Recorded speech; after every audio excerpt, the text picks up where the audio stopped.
Hello, everyone. My name is Jess Harvey. My pronouns are she, her. I'm a senior leader on Snap's IDEA team. That's our inclusion, diversity, equity, and awareness team, where I work closely with Snap's content team on diversifying our creator ecosystem and telling authentic stories. And I'm thrilled to be moderating this next panel on inclusive representation in the media. I truly believe stories have the power to change the way we think, how we feel, and how we see the world, because seeing yourself on screen does matter. Media companies and content creators have such a huge role to play here. So let me introduce you to our impressive panel. Amanda Baker-Lane has been an influential leader in the DEI and accessibility tech space for over 10 years. She currently works at Amazon Studios, where she's had multiple roles embedding DEIA into products and processes that support underrepresented communities in the talent pipeline. She's a proud HBCU grad and prides herself on creating access points for underrepresented communities in spaces where they've been historically excluded. Jenai Kemal is the founder and CCO of Zero Formation. Jenai is a renowned DJ, creative director, and serial entrepreneur with a track record of building in-house brands and pioneering the next generation of diverse talents in media. And I love this. Jenai says his mission is to elevate culture and curate legacy. Truly love that so much, Jenai. And last but not least, Melissa C. Potter is Vice President of Strategy and Impact at Paramount, where she partners with brand leaders to amplify creators from underrepresented groups in front of and behind the camera. Concerned, connected, and committed, Melissa's priority has always been to utilize entertainment to shift hearts and minds. You are speaking my language there, Melissa, and I am so thrilled to be speaking with you all today, and can't wait to get into the meat of the conversation. So let me start with a fairly general question. And we're talking about broadening representation in media, but this can obviously mean a lot of different things, like quantitative on-screen representation, unstereotyped content, or telling more authentic stories from previously unheard voices. What does success in this space look like for each of you and for your organizations? Amanda, we might start with you. Yeah, first of all, thank you for having me. I'm excited to be here. I feel honored to be here.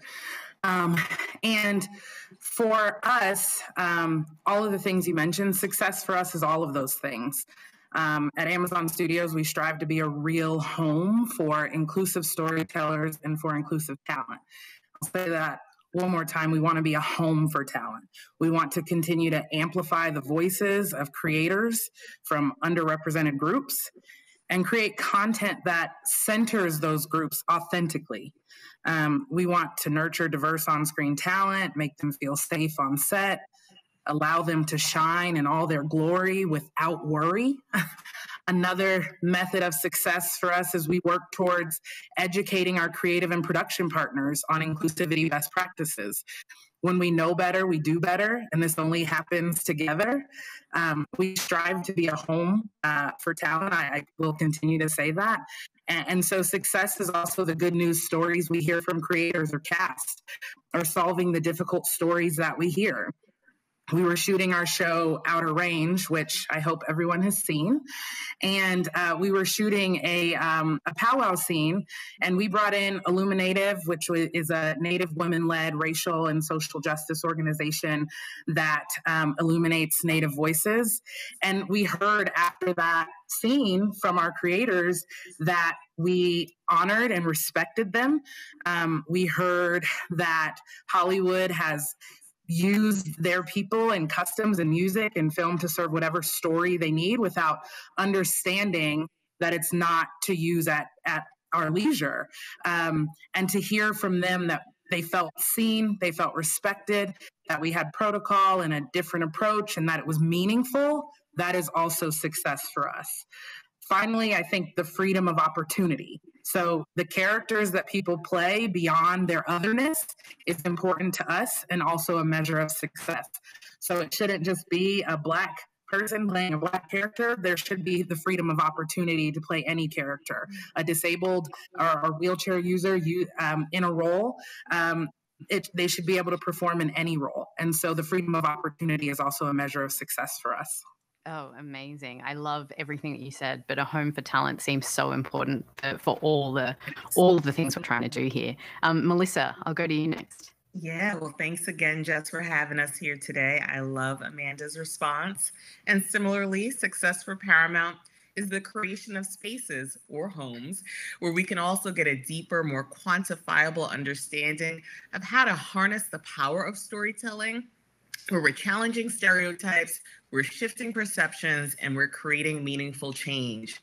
We also love to ensure that we have accountability based on data and analysis, which measures the impact of inclusion and representation, reflecting it both on screen and behind the camera as well through our hiring practices. And then lastly, we're committed to promoting diverse work environments to ensure collaborative creation and ideas that stretch across our wide range of audiences so that the long-term approach to shaping the legacy of what new programming is like is ensured for our future. With Paramount, so many love and know our brands, and we have such an amazing, unique opportunity to reach audiences spanning from children with Nickelodeon and Noggin programming to older generation adults who might enjoy Smithsonian Channel. Everyone in between is met and fulfilled by Paramount's programming and content, so we want to ensure that conversations around race and diversity are really inclusive and at the forefront of our work, so that we can shape our audience's perspective and transform the way that the world sees people. Oh, I love that. And I know we're going to come back and talk to you more about the data piece because that is so key and so interesting in this space. Jenai. Hey, Jess. Thanks for having all of us. Yeah, and I'm glad to be here, Amanda and Melissa. And ironically, my answer actually stems from all the hard work Amanda and Melissa actually do. So from a content creation and storytelling piece, my answer might seem a bit painfully simple, but I consider it a success when we don't feel to need to prioritize these conversations on set, when everything is actually organic because of all the work Amanda and Melissa have done beforehand with their studios and their agencies. When I can just focus on the credibility of the individual's accolades and ambitions, as opposed to like worrying about DEI and worrying about all the kind of remit and the paperwork and the things that everyone's done beforehand, I can just focus on the creative process. And for us, that's where success lives. If I don't have to worry about that, oh, I'm over the moon. Oh, that's amazing. See, bringing people together to make great things happen. That's what the summit's all about. Like, how can we actually work together to really drive great outcomes? So love that answer, Jenai. So the second question is really about intentionality off screen. And I want to go back to you, Melissa. You spoke a little bit about data, and I know Paramount's Content for Change program is something pretty extraordinary, and would love to hear a little bit more about that and what the program is trying to achieve. Yeah, so just like you, I know many of us on these squares say post 2020. Yeah. 2020 was a year of so much racial unrest and reckoning, COVID and the like. And so the brilliant mind of Scott Mills at BET had an idea to really recognize the media's influence to launch opportunities and initiatives that shape culture and community values, and that became Content for Change. We love the program so much that Bob Backish, our president and CEO, said that we should expand this across all of our brands because it's so important to be embedded deeply in the ethos of all that makes Paramount. And so for us, Content for Change exists to counteract bias on and off screen. Again, transforming how the world sees people is our tagline because we want to help create a more equitable society. What it looks like is 3 different pillars: content, creative supply chain, and culture, each building upon one another to counteract racism, bias, stereotypes, and hate with insightful and informed content. So we're working closely, as you mentioned, Jess, from a data-driven and metrics-driven perspective with the USC Annenberg Inclusion Initiative, where we've analyzed 62 series across Paramount with the intention of moving beyond anecdotal inferences and what folks think might be the landscape in the case to truly understanding how representation and inclusion show up across our entire content creation ecosystem. And so we're really excited about our abilities to partner with folks like Jenai and Amanda and your team at Snap to elevate more inclusive DEI practices within our company culture and with our third-party production company partners and beyond, where we're using data to help inform us as we're making great decisions about long-lasting impact and how diversified media can shape perspectives, address and combat racial stereotypes, and look at the harm that moves us closer to a more equitable world. Oh, it sounds like an incredible program. And Yeah. I mean, the folks at Annenberg are also so impressive, the work that they Love do. them. And yeah, we love them too here at Snap. Yeah. We partner with them. They're amazing. So it's so great to hear that you're focusing on data and all those three pillars. Speaking of like diverse creators, Jenai, I know you are a member of the first cohort of Snap's 523 program, which is specifically for content companies, small content companies that are owned by folks from underrepresented groups. Can you talk to us a little bit about your experience there and the importance of supporting smaller content companies? Yeah, the experience has been like absolutely incredible. Like I try not to oversell it, but Star, who spearheaded the initiative, and her team, what attracted us to the whole campaign and what they were trying to do was it was about support. It was removing the tokenism and saying, look, here's a grant, here's some money, which has been done many times before. It was about saying, no, here's an infrastructure. Here's like almost a support system to help enable you to have a legacy. And that's what we're focusing on. So like the program has really like ticked all the boxes. We've got to deep dive and talk to senior people at Snap and ask all the questions to much, I'm sure, to some people's annoyances. But the program has really enabled us to not only just have our own like set of shows, but now a network. So now we're talking to other creators and kind of putting them on the platform and really seeing like how far can we elevate Snap within the cultural landscape. Oh, that's amazing to hear. And no one is going to be annoyed talking to you, Jenai. It's amazing talking to you. You're always dropping pearls of wisdom. So Amanda, Amazon Studios has an amazing inclusion playbook. Honestly, have shared this far and wide. We referred to it in the ACT report last year. It's a really special resource. Can you tell us a little bit about the objective of the playbook and the process behind its creation and implementation? Yes, and it is a special resource. We are so proud of the inclusion policy and playbook. And very similar to some of the things Melissa mentioned, at Amazon Studios, we strive to ensure our global customers see themselves equitably reflected on screen, and that the stories we tell represent the love, joy, depth, complexity, and drama that we know exists across their worlds. So to help us accomplish this goal, we created our inclusion policy and playbook, which launched last summer. And it's a concerted effort and clear commitment to increase representation, both on screen and behind the camera, above and below the line. What you see in the inclusion policy codified longstanding beliefs and practices across studios leadership. This is a team of people that are really committed to making meaningful change. The policy provides clear directives, holds us accountable to our commitments, and moves us toward a more equitable future. It's a tool designed for transparency that allows us to show the creative community, here's what we think good looks like.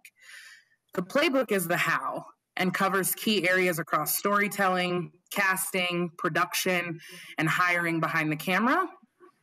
The aspirational goals strive to increase representation in front of and behind the camera, above and below the line. We worked on designing the playbook together with our creators like Gloria Calderon-Collette, Greg Daniels, Daniel Day Kim. We worked with Viola Davis's company, Juvie Productions. We also worked with the inclusionists from USC Annenberg. They were experts and helped us really form a policy and playbook that made sense for the industry. When we worked with those creators, we talked them through what we were proposing, the why, and then the how. We wanted to get perspective from them to better understand how did it feel to them as a creator. Did it feel intrusive? Was it bureaucratic? Was it authentic? Was it attainable? We also integrated industry guides like the one from Illumina Native in the inclusion policy and playbook to improve our intentionality in developing accurate stories and characters by and about people from those communities. We got great feedback. And in the places where they had constructive input, we incorporated that. But overwhelmingly, what we found, a lot of them were comments like, thank you for articulating what good looks like as a creator. And I'm trying to be inclusive, but I really don't have a yardstick. This actually gives me a guide and helps me understand how I can be intentional in ways that maybe I haven't thought about. All of that feedback was really encouraging and informative to building out a policy and playbook that was comprehensive. We're obviously still working on it, still improving it. It's a long-term investment for the studio. But I think the other risk for us was releasing it to the public. We said we don't just want to keep this for ourselves and our productions. We want to make meaningful change in the industry, and we want to make this available to the industry because we truly believe that meaningful change happens when we all do it together. So that was the objective. That was why we created it, and we're really proud of it. And we're continuing to work on it and improve it. We're doing a one-year look back on what's happened since we launched it, and we're excited to also share that. Well, we are very, very happy that you decided to make it public because, as I said, it truly is a great resource. And thank you for kind of sharing that with everyone so that we can learn from the amazing work that you and your team are doing. Before I move on to the next question, just wanted to shout out to the audience. Just a reminder to drop questions in if you have it for any of these amazing panelists. They're doing some incredible work, and I know that people are itching to hear some ask some questions. But before we get to that, Jenai, wanted to talk to you a little bit about creators from underrepresented groups historically not feeling like they might be able to take as many creative risks as people from majority groups. Can you talk to us a little bit about the importance of artists feeling safe enough to fail and what you do at your company to kind of encourage or create that environment? Yeah, absolutely. And it was one of the reasons that we set up Zero, because we initially became super frustrated at the fact that creators from diverse backgrounds were only being hired to tick boxes and quotas, even if brands and agencies and studios didn't want to admit it, especially at the time we initiated it. We weren't truly respected or seen as equals. And honestly, we never saw people like us executing projects at high levels either, especially here in the UK. So on our projects, we don't have to force a thorough approach to diversity, simply because most of our talents are already considered diverse, from diverse backgrounds. So we don't support the other narrative and prefer to spearhead two clear philosophies. And one of those is focus and failure, and the other one is shadow of the spotlight. So focus and failure is all about my own journey into the creative industries. One of the largest gaps I personally identified during my years of various creative endeavors was the freedom to fail. It was simply just never afforded to me in the same manner that many of my peers could experience. And I truly believe in order to nurture excellence, I'm a great believer that you actually need to foster a space where you can learn to fail without the expense to our project or our client's pocket as well, because we work on high level, high quality projects, and we need to make sure that we consider the brand as well as our talent. Which we found when we was working with diverse creatives, it felt like it was very much one or the other. We're just going to give you diversity and culture, but we're not going to be able to execute at a high level as a major agency can. And now with our network, we're able to do both. And then we have Shadow of the Spotlight, which is another philosophy that we work to highlight the invisible industry opportunities. So the background where I come from, and I'm sure it's very reflective in the US as well, is in the creative industries, I always found that culture around me only recognized the spotlight roles. So that's your rappers, your singers, your footballers or actors or soccer players, as we have over here, as the only really potential career path from diverse backgrounds into kind of those thrusted spotlight roles. But we all know those spotlight roles are very limited and end up deterring diverse backgrounds from entering the industry as opposed to the spotlight. So we're focusing and spearheading projects which have some great brands behind it as well, that highlight all of those roles we call in the shadows. So it's kind of flipping the spotlight to the switch. So your DOPs, gaffers, costumes, set designers, strategists, all of those roles we know exist in the industry that have incredible career opportunities that younger generations are simply unaware of, or worse so, they don't really understand. I think everyone's heard of a creative director, but they don't really know what's that job entail. So our goal on the ground level, on the grassroots level, is to really kind of push the shadow of the spotlight and let people know, oh, there is a career here, even if you don't make it as the biggest rapper in the UK or the US.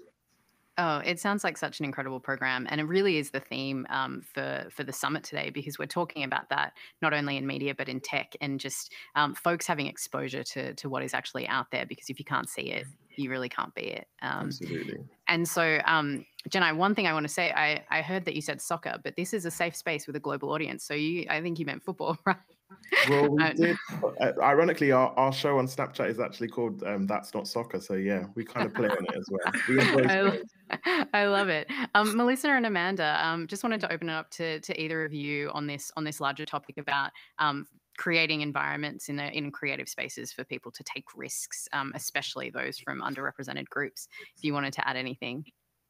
Yeah, I'm happy to chime in. I think the creation of content for change in my department as a whole has been a feat of entrepreneurship and taking a risk and making sure that, again, post 2020, this wasn't a fad or a conversation for fear of cancel culture. As a brand, as individuals representing such, monoliths and mega entertainment corporations in this industry. And so for me, I feel very free to show up as my whole self. I feel very respected when I bring challenges to the table about how we're reflecting on-screen, off-screen talent in front of, behind the camera. And it's really about introducing younger generations. Like you said, if you can't see it, you don't know what you could be. I just returned from my first HBCU tour stop as part of the Content for Change Creators House at Florida A&M University. And I got to speak to students in the social sciences who don't know that you can go far in entertainment with a career in sociology. Why? Because you're examining people, cultures, inclusivity, diversity, and just really exposing them to so many opportunities that exist that I know when I was a young person, I had no idea and just had to make happen by accidental design for myself. 100%. Yeah. Amanda. I don't have much to add. I think what Melissa mentioned and what Janai mentioned is covers it. But I think the one thing I will say is at Amazon, we really believe that fast failure, failing in general, leads to those lessons learned. And honestly, I think we put especially diverse creators in a position where it seems as if we're taking a risk on them all the time or taking a chance, when really there are people out here creating content and getting more reps in from their phones, from just doing things with their friends on Snapchat. I think that we have to create an environment where people can learn, and honestly, a lot of times that takes failure. And so I think what Janai mentioned feels exactly like what we want, the environment we want to create at Amazon, where you can fail, but there's freedom in that, and there's lessons learned that come from that. And honestly, a greater product might come out of that. There's been a lot of things that we have failed on at Amazon, including trying to get into phones and all of those things. But we learned from them, and now you have an Alexa device in your house. Now you can get 2-day delivery. Now you can get content on demand, things like that. And all of those things came from lessons learned and failing fast. So we try to create that environment here too. Oh, love to hear it. So one more question from me, and then we've got a few from the audience, which is exciting because they look pretty juicy. But first, when we think about DEI work, I think we've talked about this before. We don't immediately think fun. But this is one area where making a positive DEI impact can be fun. I mean, still bloody hard work, obviously, but tell us some of the things you enjoy about this work and some of the moments of creating joy and creating amazing stories and experiences for folks. Whoever wants to jump in. Janai, you look like you were ready to say something. Yeah. Well, we just jumped off a year-long project we did with myself and John Boyega from Star Wars, spearheaded a campaign alongside Converse, who put their money where their mouths are and really got behind a program and initiative that we had. And we took 5 young Black filmmakers from the UK who are relatively uneducated in the industry, more so just hands-on talent. We took them through a process very similar to the 523 program. We put them through a 6-month support program, gave them some funding, and really sat behind them through the whole process. And our whole remit of elevating talent and elevating culture and creating legacy was exactly what the program was about. And not only has it been a huge success where they're all studying and working now full-time in the industry, one of our talents has now even had the BFI and the BAFTA kind of put a nod towards his short, and like he's now touring and doing circuits and stuff like that. And I'm like, okay, cool. So these are the next big filmmakers out of the UK, and we had a hand in that, and we continue to support them now in our WhatsApp groups and everything else. Oh, wow. That is amazing. Congratulations. Thank you. That's so cool. Amanda? Yeah, I think what is fun for me, honestly, is getting to see my own life reflected back to me and my own experiences being validated when I see content that our team has worked on, and really being able to sit in the seat of understanding what that is for other underrepresented communities. We work really hard, but we also have a lot of fun seeing increased representation on in front of the camera from underrepresented communities. And we love hearing the stories of people feeling seen. To have Lord of the Rings make the biggest impact that it did on people, and to hear from small children who felt impacted by seeing a Black Hobbit, that to me is fun. And I think this work is so important. And when we can leave a legacy through this work and watch a film or content on screen and really see our lives reflected, to me, that's a fun experience. And I think to get to go to, very similar to Melissa, to get to go to Black college students and understand their experiences and understand how shows impacted them, or to get to go to other communities and hear how a show impacted them. I think that to me is just, I mean, it fills my heart. And so lastly, I think what's really fun is getting to see a peek into other communities' lives. I had never seen or been to a powwow. I'm not a member of that community, but to watch Out of Range and get kind of a peek behind the veil into someone else's lived experience, to me, that's such a privilege, because that's not what we get to do on a day-to-day basis. So this work is really meaningful for me, and it's really fun every single day to see lives change by the work that we do, that we think is simple and that can feel mundane day to day, when you're digging into the data and like trying to, talk to business partners. But I think when we see the final product and the outcome, it becomes all worth it. Oh, I truly love that. Melissa? My Paramount career began as an 18-year-old undergraduate student at Northeastern University. So when we talk about fun, this was the very, very early 2000s where TRL was front and center, and I got to see folks like Michael Jackson and Britney Spears and Beyonce with Destiny's Child. So just really appreciating the full circle moment of it all, seeing the growth of the brands represented under our umbrella. I'm an MTV kid, so season 1 of The Real World, I was front and center for, and then also returning for Real World's Homecoming, which is on Paramount Plus. Just seeing the conversations about the evolution of unscripted television, of which we started with MTV, has been really powerful for me. And we also have our Content for Change Academy, which is a way that we're able to tap into small cohorts of folks that come from non-traditional education backgrounds to expose them to opportunities in front of and behind the camera. You don't need a 4-year degree to be a content creator. We all have it in the power of our palms, and there are talented folks in these programs that are now first in line for opportunities across all of our brands. So it's been really exciting to chat with participants, hear about their learnings, what they're being exposed to, because I also can remember 18-year-old Mel walking the halls of 1515 Broadway in New York City.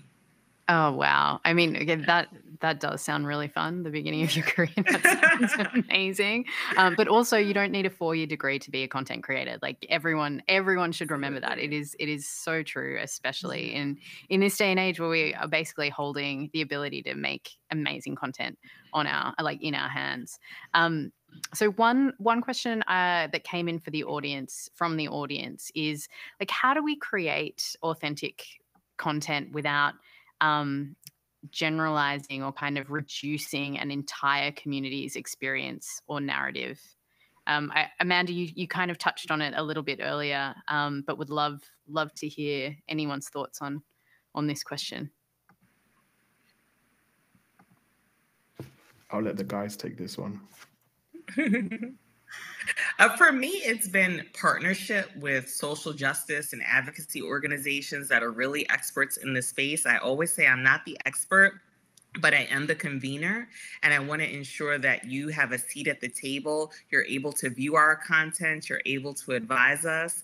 And so it's really having those deep dive conversations with folks that have the lived experiences, can look at nuance, can ensure that we're staying away from stereotypes and tropes, and then also making sure that joy and resilience resonate throughout our work, because it's not always the downtrodden tale when you're thinking about representation of communities of color in particular that we want to see represented on screen. That is so important, and I'm so glad you raised that, Melissa, because I know we've chatted about that before. But truly, we have come a long way from representing folks in a very specific way about pain and trauma of larger communities. But it really is important that we see representations of joy, so that we can really understand that we're three-dimensional people and complex people, and no one person represents an entire community. So love that you flagged that. And Amanda? Yeah, I'll just double click on the partners and the experts being at the table. That's important for us too. And we bring them in because we know we don't know everything. And I think the other thing is we put mechanisms in place to review content to make sure that it is joy and resilience and love and all of those things versus the stereotypes and the tropes that you can see. And so we have mechanisms to help catch those things early on before they go in front of our customers. And I think beyond that, yes, we go through the process of reviewing content to look for those things, but we also talk to those creators about best practices to understand why. I think we have to approach this with curiosity, and that's the way we break the cycle, right? Because I can address it on this one production you're on, but you're also in the mix, and so you're probably making additional shows, titles, and so how do I help change your heart and your mind as you continue to make titles down the road? And so that's how we do it, through our partnerships, through really strategic mechanisms where we can catch things early on, but also through teaching best practices so that as you continue on wherever you are, whether it's Amazon Studios or not, you have that in your mind. Oh, amazing. One of the questions from the audience is a little bit of a fun one, and we only have a couple of minutes left, so it might be a good one to end on. But what's everyone watching? What are people loving in terms of like creators and shows, films that are doing representation really well? I know right now I've just finished Heartbreak High on Netflix, which just blew my mind in terms of representation. It's also just spooking the Australian film industry there, because have to give the homeland a shout out. But would love to hear from all of you. What are you seeing out there that you're loving and they're doing all this stuff so well? I'll quickly chime in. I'm obsessed with Rami right now. Absolutely obsessed. For those who don't watch it, coming from like an Islamic background, Islamic British culture, it's amazing to see what it's like. A fellow Islamic struggles across the West. It's been incredible. Yeah, I think Rami Youssef, what him and his team are doing is amazing. Obviously, he just jumped on and did Mo on Netflix as well, which was also fantastic. And I'm also revisiting Boondocks because I feel like it's the time. It's the time to get back to Boondocks. I need some wisdom. Good Always one. the time. Always the time. That's a good one. Amanda? I think for me, so I obviously was watching Lord of the Rings, and I think we know that there was a ton of diversity in that series, and not necessarily centered on those specific communities. It was just people we saw playing really cool roles. But I also Lizzo's Watch Out for the Big Girl Girls was a great one for me. We won an Emmy for that, if anyone isn't tracking. But I think that was really exciting to me, to not just see a community represented, but to also see these different shapes and sizes and all of those things. That was really, really exciting for me to see on screen. So yeah, those were a few things that I was watching. And Melissa, I'll chime word. in quickly. I know we're at time, but I've always been a fan of competition shows. So this season of Survivor, I'm loving. I feel like Survivor has always represented the spectrum of folks. This season, you have a woman who has a missing leg due to an accident, and you have one of my great guy friends who's an HBCU graduate. And so I'm just rooting and cheering everyone on each week, and excited to see who wins $1 million. Oh, well, thank you so much, Amanda, Melissa, and Jenna. Truly, it was so wonderful to chat with you today. And I'm very excited about the future of media with you all doing the work that you're doing. And thank you for doing that work.